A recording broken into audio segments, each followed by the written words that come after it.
Students, welcome to the fifth video of this chapter, that is on the topic exchange of gases. In this topic, we will learn what is actually the exchange of gases. Yes, it is the exchange of oxygen and carbon dioxide between alveoli and pulmonary capillary. How this process is taking place? Let's have a look into this. Breathing and exchange of gases. Now we are going to discuss the topic exchange of gases. Exchange of gases is also called external respiration. In this gaseous exchange, oxygen passes from alveoli to pulmonary capillary blood and CO2 comes to alveoli from pulmonary capillary blood. How? Look, this is alveoli and this is pulmonary capillary.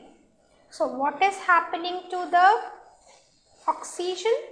Oxygen is coming from alveoli to pulmonary capillary and carbon dioxide is going from pulmonary capillary to alveoli.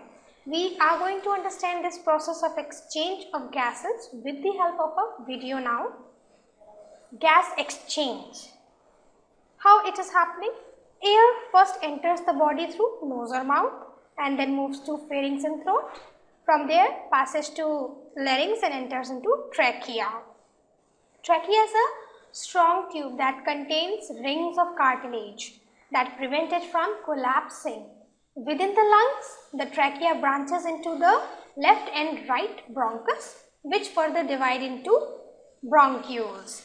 The smallest bronchiole enter tiny sac called alveoli, which inflate during inhalation and deflate during exhalation.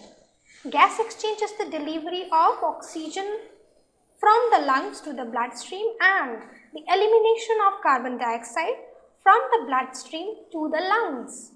It occurs in the lung between the alveoli and a network of tiny blood capillaries, which are located in the walls of the alveoli. The walls of the alveoli share a membrane with the capillaries. This is the membrane. This makes it possible for oxygen and carbon dioxide to diffuse or move freely between the respiratory system and the bloodstream. Oxygen molecules attach to RBCs which travel back to the heart at the same time. What is happening? The carbon dioxide molecules in the alveoli are blown out of the body with the next exhalation. Gas exchange allows the body to replenish the oxygen and eliminate the carbon dioxide, both of which are necessary for survival. Hope students that you have understood this complete process of delivery of oxygen and elimination of carbon dioxide between the bloodstream and lungs. You have seen that how alveoli and capillaries are involved in this process of exchange of gases. Now moving on to the next topic, that is transport of gases. So just switch on to the next video.